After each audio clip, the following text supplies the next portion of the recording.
we're going to have everybody introduce themselves, starting on the end over here, and then coming back this way. Is my mic working? Okay, cool. Hi, everybody. It's an honor and a privilege to be here. My name is Angelica Robles. I am a former undercover agent, Forbes published, best-selling author, executive producer, motivational speaker, and just here to move, touch, and inspire you all. So thank you for having me. I'm Elgen McFerren. I'm a motivational speaker, coach, also one of the top educators in the barber and beauty industry, and I'm just here to educate, inspire, and edify to the best of my ability.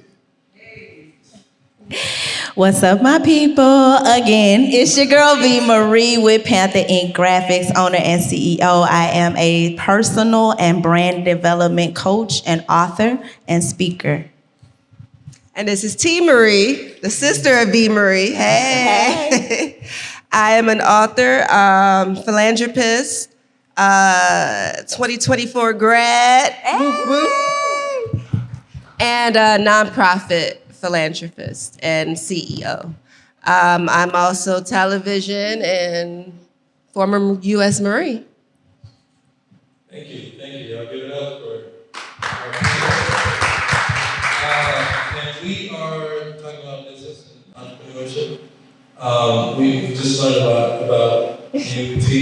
So, B, can we just hear from you about how you started and what this is doing? And first, are you from Houston? I am not. Did you pick up an accent? No. Okay. I do now. Look, when I get spicy, that's when it comes out. You guys, I'm originally from Baton Rouge, Louisiana. Shout out to my Louisianians, Creole Cockpit. Yes, I am here. So originally, again, from Baton Rouge, an 84 baby. My real name is Vernica Pitcher. I'm giving you government information at this point, Leonard, off that question. I came here at the age of 18 after high school, and really what brought me here was the pursuit of something bigger than I saw. Just like my sis V.Marie, I came from the inner city, what we call it. You know, some of us know it as the good old hood. Shout out, all right? But it taught me struggle, but it also taught me perseverance. It taught me hustle, it gave me grit, but we were one of the higher ranked cities as far as murder at the time when I was a teenager. So I literally said, okay, I know I'm an artist. I'm going to pray over this paperwork because even though I come from the hood, my mother and father were deep in spirituality was the root of everything. So I moved off of faith, applied that to my fears. Art Institute of Houston wrote back and I said, drop me off.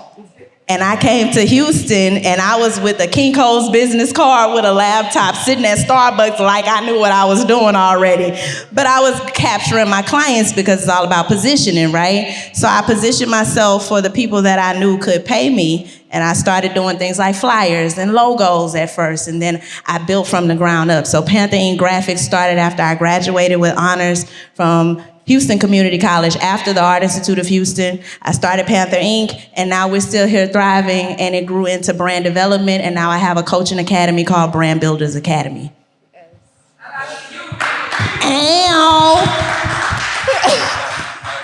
I have you take it. You go next. Well, I'm from Memphis, Tennessee, and like similar things with the young ladies that's on the panel discussion, from the hood, from the gutter. I was in and out of juvenile detention centers from 12 to 18. Then at the age of 19, I got in, me and a gentleman got into an altercation, shot one another, had to go lay it down for a 5-year sentence. Actually, what I went to prison for, I was literally innocent, but I didn't know how to read. And so I signed for a time frame that I thought was probation, but it was the best thing that ever happened to me because inside, the first year I was still, gang banging and getting involved in altercations, but I ended up going into the hole with a gentleman that was supposed to be an opposition, but he was an elder. He taught me how to read. So I read over 100 books in the last 3 years of my sentence, and I put an emphasis on personal development, financial literacy, and when I came home, I cut my hair off. Yeah, I had hair. I cut my hair off and gave my gold teeth taken out of my mouth, had 6 at the top, and I went to go get my hair cut from my barber, Mr. Michael Savage, is in my book. And when I get my hair cut, he was just impressed because one of my things that I did, I used to use this immaculate vocabulary to kind of discard people from my old past, my old neighborhoods, right? Kind of make them stand out from me a little bit and see the transition. And my barber like, Elgin, what you gonna do with yourself? And I told him I wanted to be an attorney because of what happened to me. And then when I was inside, I started to help other individuals with their cases. It's kind of like a jailhouse attorney. Helping people with their case and writing letters for them and showing them how to read and et cetera. He said, hey, look, El, that's a long ride to become an attorney. He said, man, you just coming home. You're going to go to the University of Memphis and start kind of hustling people, and selling dope and stuff on campus because you used to getting bread. He said, why don't you get a trade up under your belt? I said, what's a trade? He said, all them big words and you don't know what a trade is. I said, what's a trade, Mr. Savage? He said, like barbering, HVAC, and et cetera. He said, look, I got a partner named Hunter Lay Harris on a barber school down the street.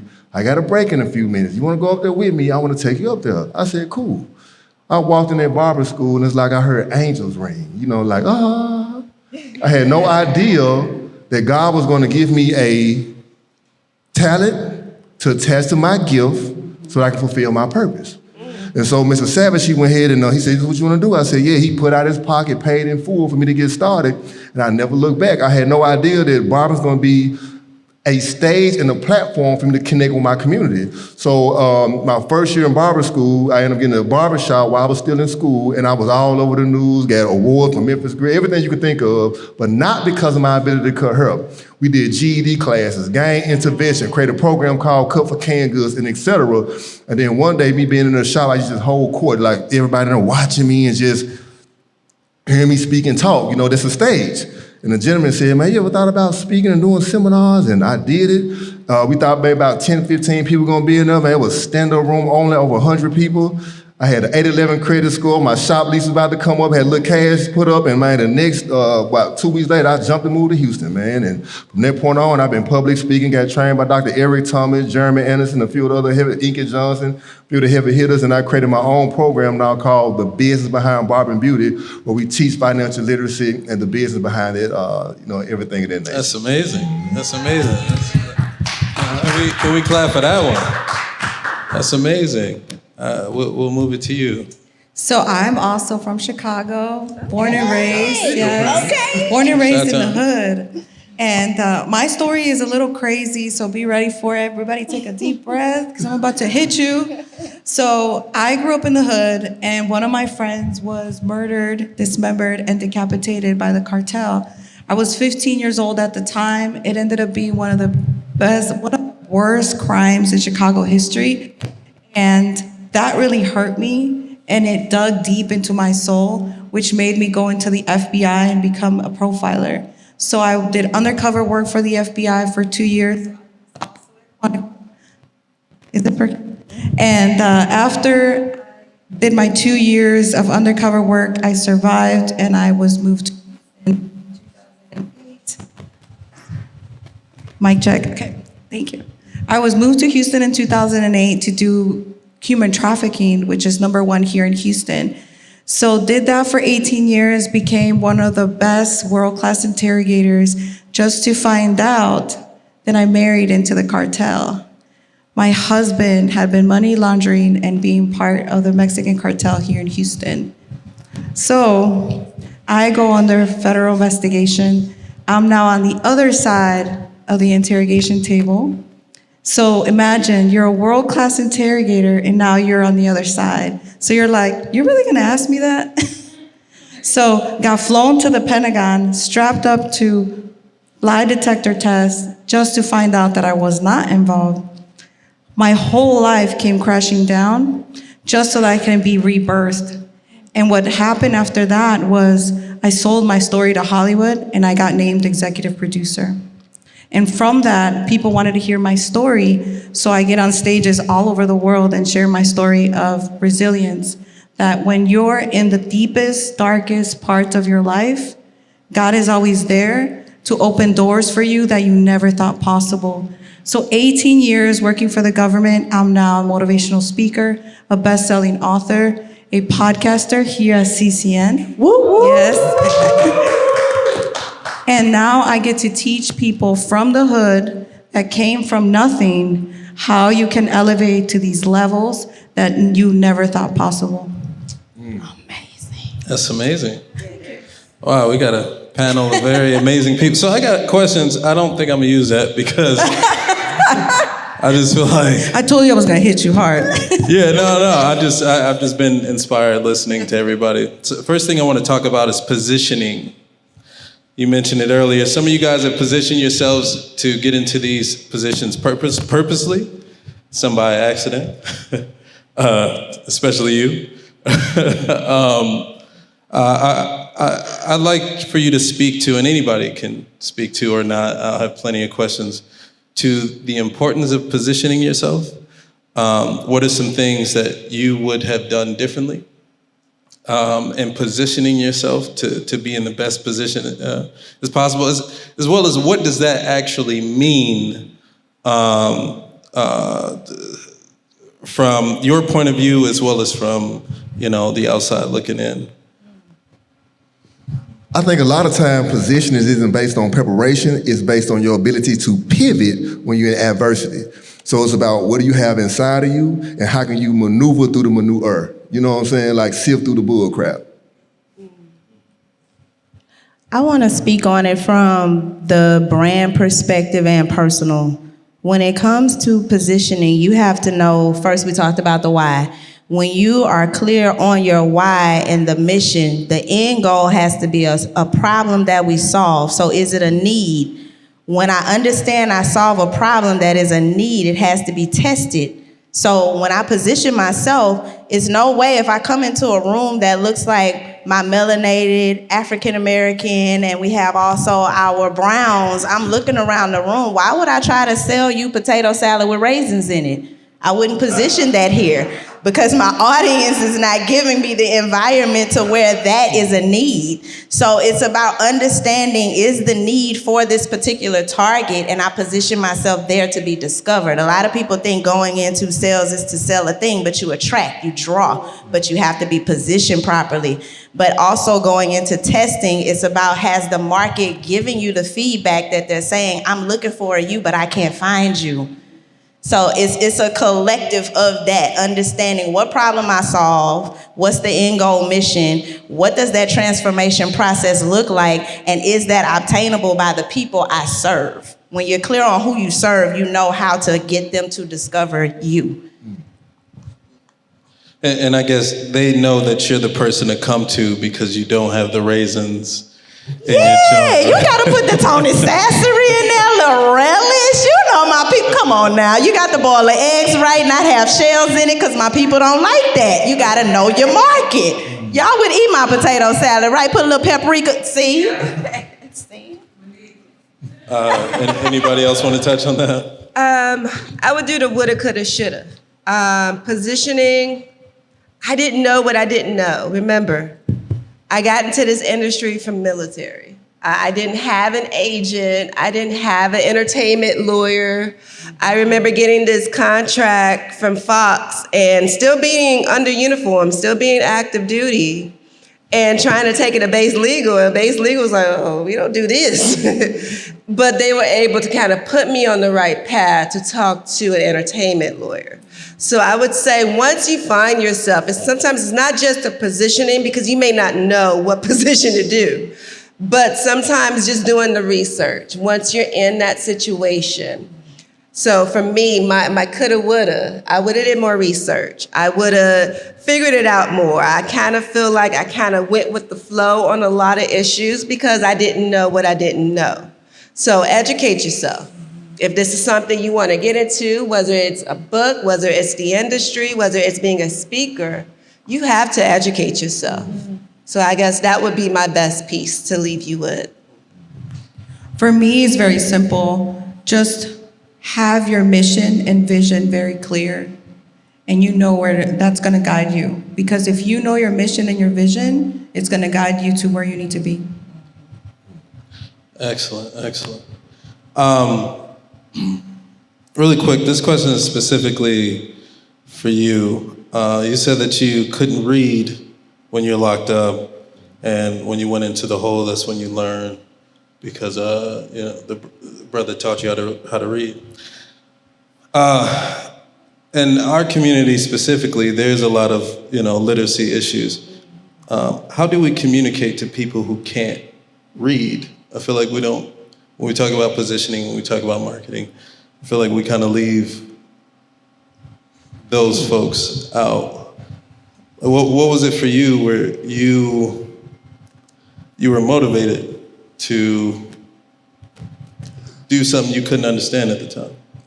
I think in my case, reading has nothing to do with intelligence or intellect. So I already had that particular mindset. The reason why I didn't want to read or couldn't read was because school didn't appeal to me. So the teachers wasn't relating to me, they wasn't connecting to me. And so this gentleman that was in the same environment, the same circumstance, I saw how he was like a scientist. It was like unbelievable, his level of intellect, and it just made me gravitate towards him. So I think the first thing is for us to connect with that individual, and once we connect with them, then we can take them to the next stage. Another thing is putting ourselves in their shoes, because people can understand through context clues. And once they understand that you understand them, then they'll allow you to grow them. It's just like anything else, with a seed, with a plant, with if you pour into it, if you nurture it, you put it in the right environment, then you can cultivate it to your desire. That's a great answer, yeah. Did you want to speak to that at all? I felt like you kind of had a... I agree with what he said. It's not about intellect, but it's really a need, right? Communication is very important, and you can communicate in many different ways, but reading is a communication that you give to yourself and your mind. And so if you guys think about it, we're taught to speak when we're children. Most of us are, but we really aren't taught to read. And when we learn to read, it's almost like we've activated another area of our brain.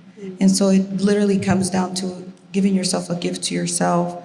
And us that came from a disadvantaged background, it's our duty to give back to our community, because that's all we have to give back, which includes the literacy programs that are currently active. So it's very important. But it's amazing that he had to go to prison to learn how to read.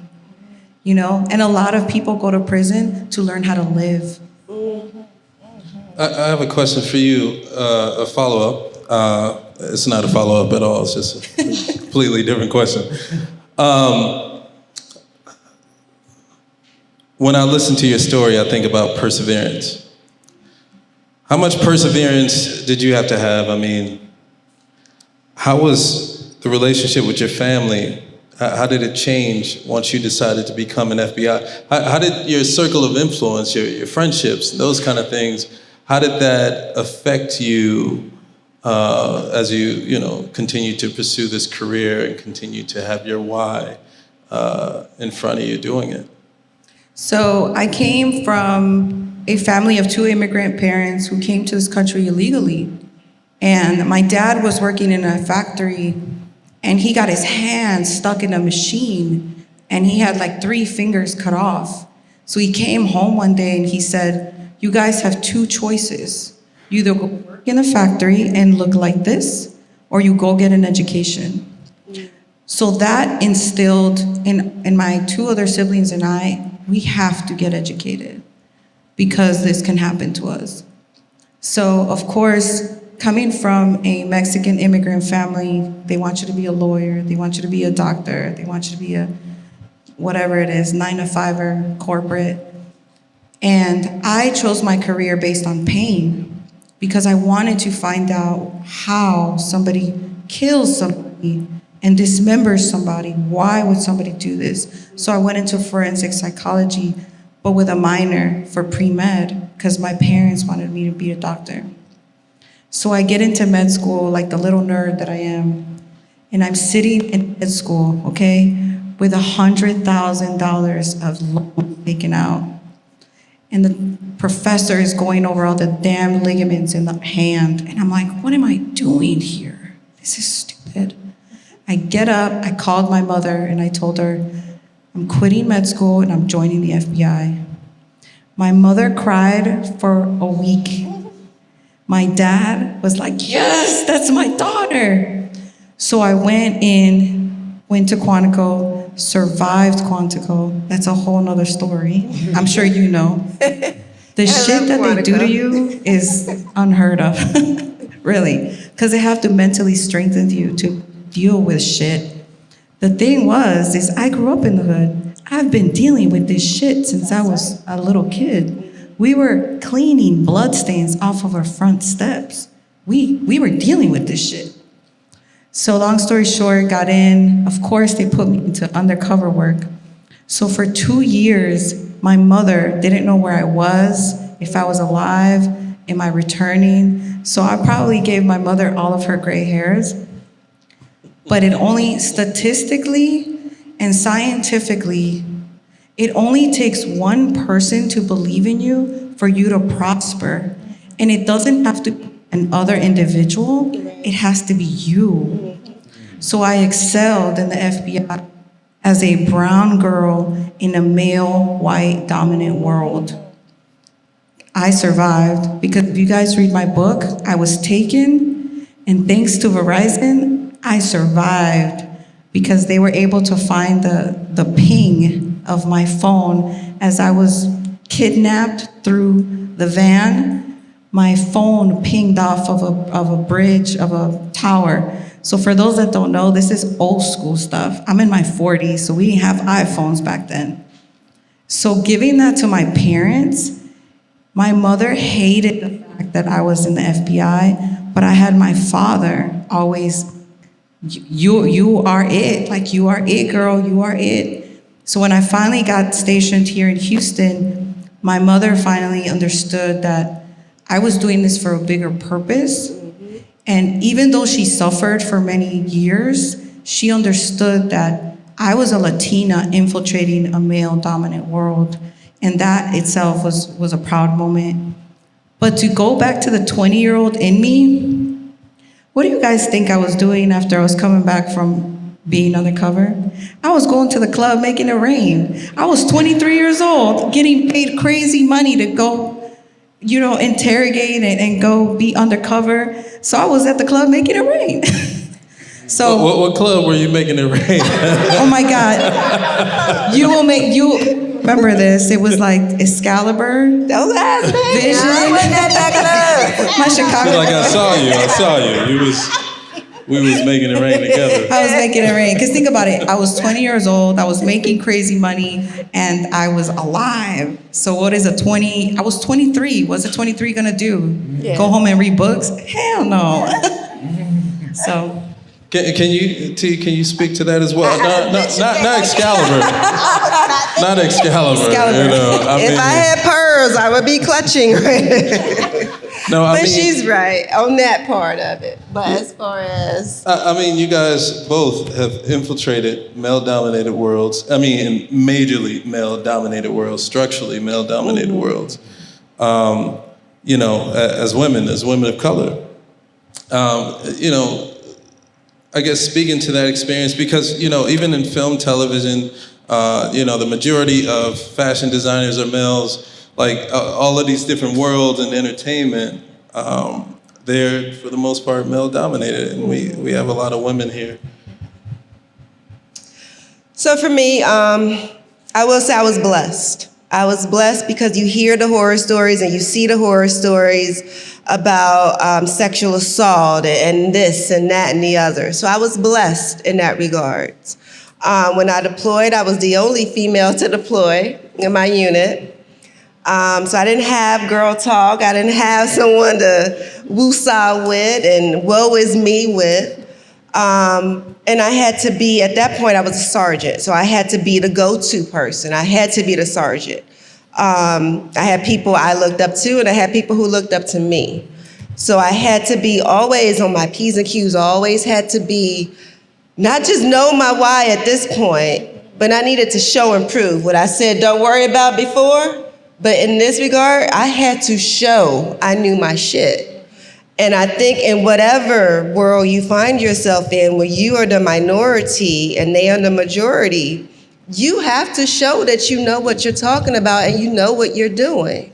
So whether it's an FBI agent or a branding consultant or I did this and that and I can show and prove type, you have to be able to show these people that you know what it is that you're doing, you know what it is that you're talking about, and you are the subject matter expert. Because without all of that, nothing else works. It doesn't matter that you have the education or you have the street smarts or you grew up in the hood. They want to know what you bring to the table now. Absolutely. I feel like that even speaks to positioning again. So what we're trying to do with the remix, or what we are doing, the beautiful thing about everybody being in this room is you can't redo history. And I'm telling you, today, this weekend is a moment in history, because this is the beginning of something very special here in Houston.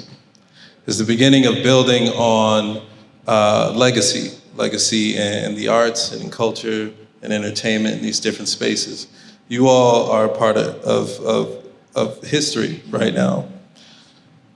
What we're building is a space where people could come and safely network, where they can share ideas and they can, find opportunities into industries and become as great as, the people we see up here. What is some advice that you would give to that aspiration? Because it takes coming together. It takes collaboration. It takes, for me, if I was anybody in this, in the crowd right now, I would be looking at everybody up here like, what can I do for you? What can I do for you? How can I get in your bubble, into your space, and what can I offer you? What is some advice that you would give to begin to seize that opportunity, or seize that thing that they aspire to? Make sure you hone into the fact that you are, just because you had that dream, and your dream does count. In case someone said it's too crazy, you don't have this, you don't have that, but you have faith. Okay, but faith without works is what? Dead. So you got to put action behind the vision. You can't be stagnant thinking that blessing is just going to drop in your lap. You got to be active. And lastly, don't feel like you have to compare yourself to someone else. When it comes to your lane, stay focused on the end goal, and the driving force is you. So don't look to the left and to the right and get those distractions around you. Anything that looks like distraction, keep it away. And that comes with discipline as entrepreneurs. And we also have to be teachable. It's enough of us saying we could do it by ourselves. It's enough of us saying that, I got it all figured out, I'll get it, I'll do it. You're gonna burn out. And you're gonna be overwhelmed. And there's gonna be opportunities that pass you by, which was really the resource you needed that you didn't even know you needed. So stay humble, stay teachable, have faith, keep that drive, and that's about it. You wanna go? Ladies first. I feel like I've been talking all day. Do it in spite of. I don't network a lot. I'm always in the school books. People think I'm doing more than what I'm really doing, honestly. But I'm focused on what it is that I want to attain. I don't go out a lot. People think I go out a lot because I post pictures when I do, but I don't. I'm focused on what it is I said I want to do in this life. And we have this life. We don't know how long we have this life for. So I feel like I'm always on a time crunch with myself, not with others, not with competition, but with myself, my own timeline. So just focus on you. Do what your mission is. What's your why? What's in your heart? Forget about the naysayers to your left and to your right, and just stay focused. Do the homework that you need to do. I didn't. Learn from me. Figure it out what industry you want to get in. Find those competitors to a certain extent, but really hone in on what you bring to that table. So that's what I have. Man, I don't know what to say behind y'all.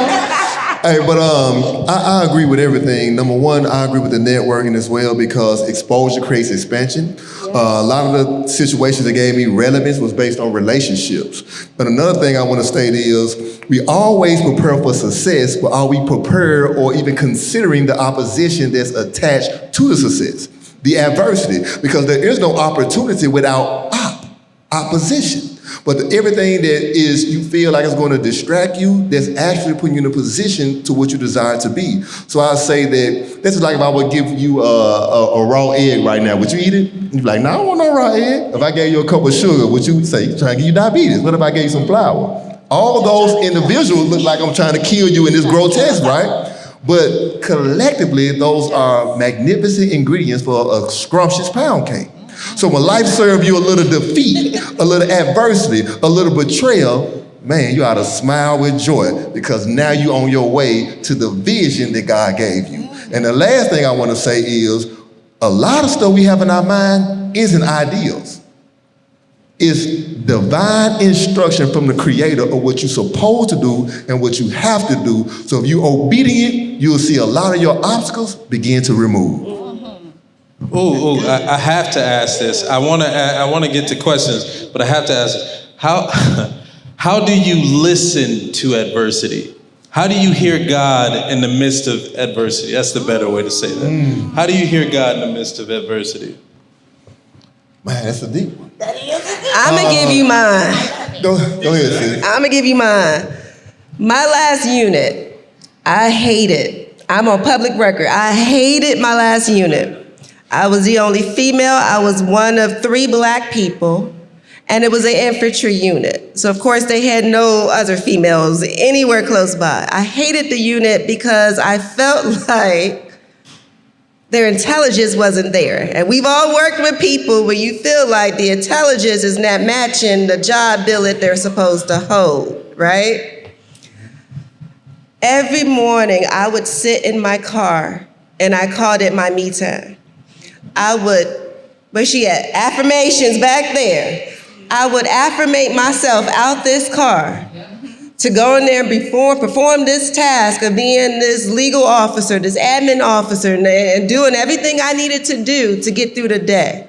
But it started with that movement just to get out the car because this is how bad I hated this unit. So sometimes in the face of adversity, you have to be that person. You can't rely on the person to your left and your right. You have to find a way to get up out that bed. Find a way to get over that depression. Find a way to get past that adversity that you're dealing with, whatever that may look like, because it looks different to all of us.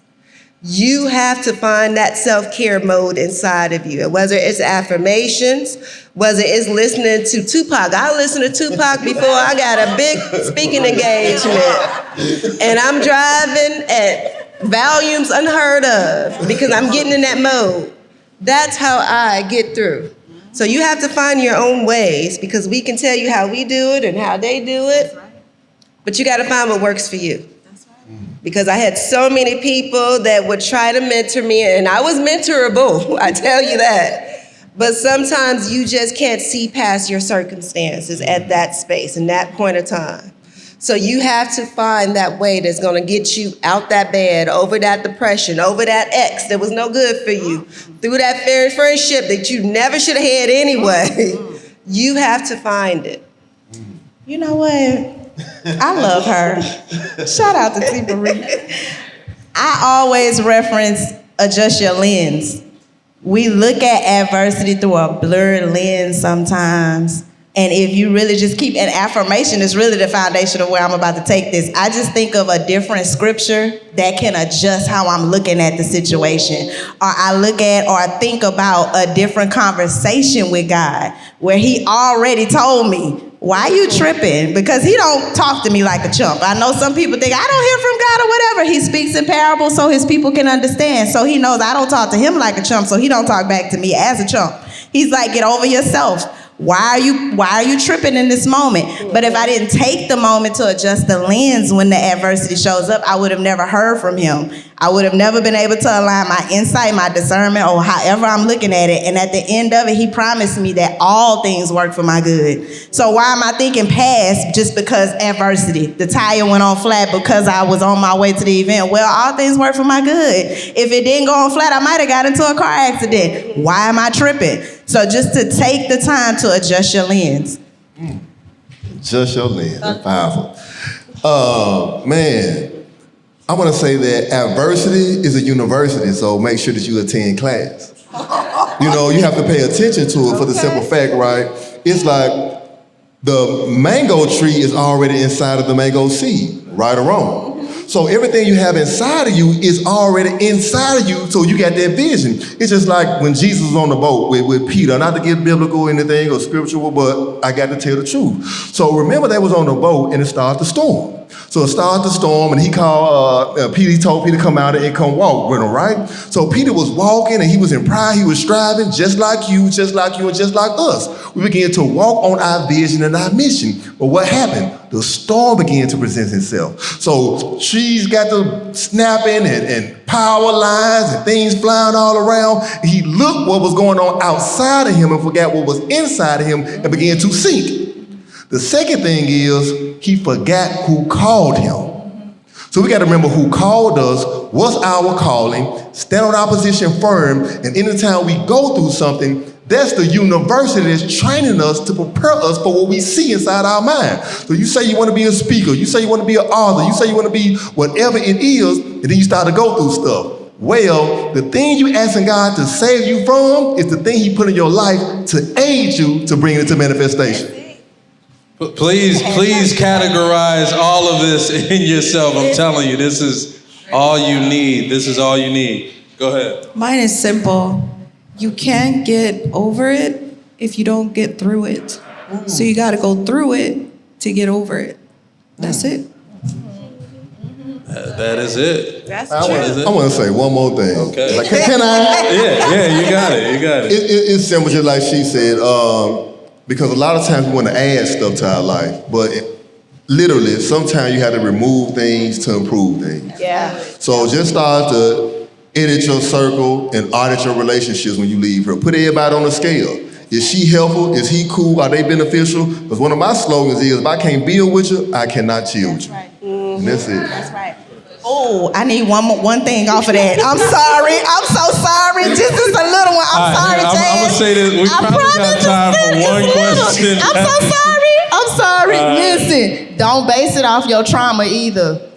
When you go through that list, just because it make your trauma feel good, but it don't look like who you supposed to be, get it out of your life. It's some things we hold on to that's not meant for the person we're supposed to be or where we're supposed to go. So that's all I want. Don't connect it to I need them because it made the thing that's really my trauma feel good. No, identify that first. Who am I supposed to be? And keep everything that looks like that. That's all. Yeah. Yeah, so the theme is everything is supposed to work out for you. That's the theme of what I got from everybody. In the end, it's all supposed to work out for you. Don't get discouraged. Let's give a warm welcome for our panelists. You guys are just amazing. Thank you all. Thank you all very much.